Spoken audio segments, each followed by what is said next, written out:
This is TWiT. Let's see. There's arcade. How do you guys like arcade? Loving it. Haven't used it. Oh, Jim, you got to get out of that music shell you're in. No, I'm just not a gamer. Yeah. I understand why people use arcade, and I understand that it's going to be very popular, but it's just not something that I use. I just don't play games. So, actually, Jim, can I say something? That I'm not a gamer either, and I signed up for it as soon as I activated the iPhone 11 and been downloading so many of these cool games. They're not really the games that I've been finding they're more like puzzles. They're more like interactive pieces. A lot of them are like interactive pieces of art. They're not the sort of games that get me all like wound up and anxious and nervous. Yeah. They're like calm and they're tranquil. So I like them a lot. That just sounds frustrating to me. I don't know that I would have signed up if I didn't.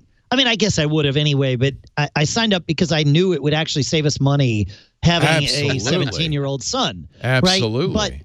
But is he happy, though? That's a good question. Because he's presumably a hardcore gamer, right, at that age? He plays a lot of games, yeah, for sure. Yeah. No, he's happy. In fact, he was showing me while we were having lunch. He doesn't seem to go to school a whole lot. I don't know. He's worked out a nice little schedule for himself. But anyway, we were having lunch together today, and he's like, "Have you seen Hot Lava? This game's amazing. So fun. It's so fun." Yeah. And I was like, "Oh yeah, look at this." This is Operator 41. You have to sneak around and get to the phone before the Gestapo guy gets you, and it's kind of, I'll tell you what I love about these games. They're games that probably wouldn't kind of make it on the App Store without, because they're just, some of them are really more arty or they're simpler. Ads, Yeah. But I think this is just really, oh God, get in there. Oh yes, I did. I got there. I snuck around him. It's like Castle Wolfenstein on rails. That's awesome. But there's no shooting. And this is, kind of pretty typical of Apple's stuff, is that they don't like to do, shoot 'em ups. There's some fighting, but this is it's just creative. They're very creative. And $5 a month, and it seems like an unlimited supply of entertainment. I worry about the game. I worry about what's going to do to the game ecosystem outside the arcade. Yeah. How many games need to move into arcade as arcade sort of moves along, right? That's the real question, is what does it look like a year from now?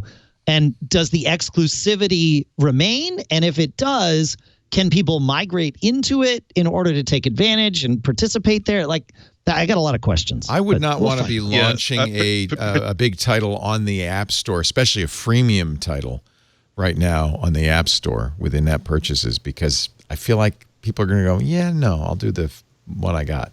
Go ahead, Andy. Yeah, but particularly, I hope that I get to like actually pay for and keep a game like What the Golf. Oh, isn't What the Golf awesome?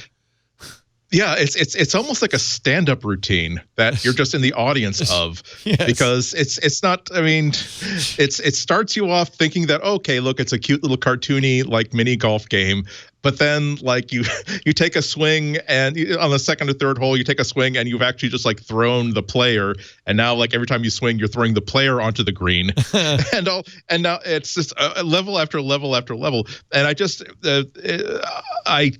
I would like to be able to own the games I really, really like and have access to play them and replay them whenever I want. I would be disappointed if someday it left Apple Arcade and the developers didn't find a way to put it back in the App Store or whatever. Because it's the same problem you have like with Netflix and other streaming services, where you hate to think that, okay, well I can only watch Friends or Seinfeld until Netflix or whoever or Hulu loses the rights to it, and then maybe if I sign up for this other, you like to own things. I would also like the pleasure of taking $5 out of my wallet and giving it to the people who wrote this app. Well, you're right. I'm gonna cry. Here's some money. I want you to have some money. I want the next time that you buy a muffin at Starbucks, I want you to maybe think that it was the $18 that I gave you. 4 of those singles were paid for that muffin. I'm going to cry if they take this away. You're right. I never even thought about that. Yeah. You know, this is this game is hours of fun. And if they suddenly said, "Oh yeah, it's no more," but you know what? Maybe that's actually, now that you mention it, that's going to be the secret of this. Is, oh, you want to keep playing it? Well, just pay us $5 and you can keep playing it. Maybe that's why these guys are putting up with that. Yeah, that's an. I'm sure these guys. I'm sure. Go ahead. That's the nature of the streaming world or the subscribing world that we live in, right? Things leave Netflix and it's like, oh crap! Like, maybe that is a reality. I don't know. Well, it'll be interesting to see.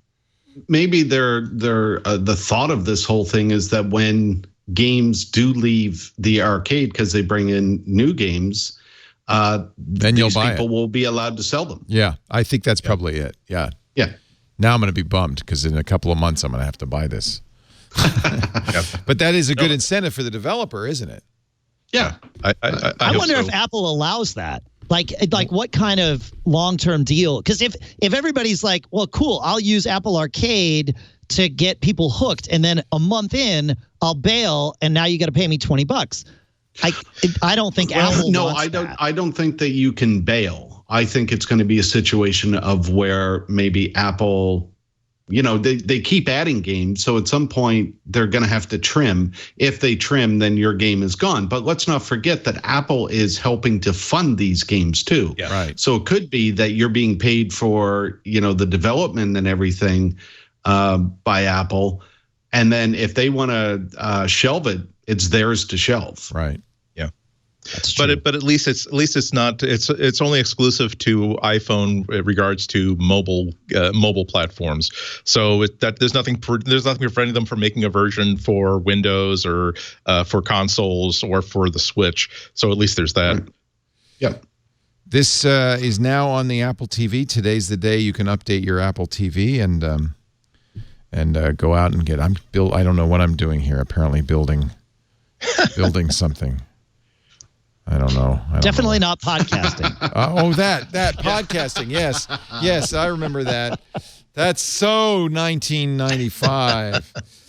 We're transitioning to a Twitch stream, starting with this episode. Yes, where it's going to be all gameplay all the time.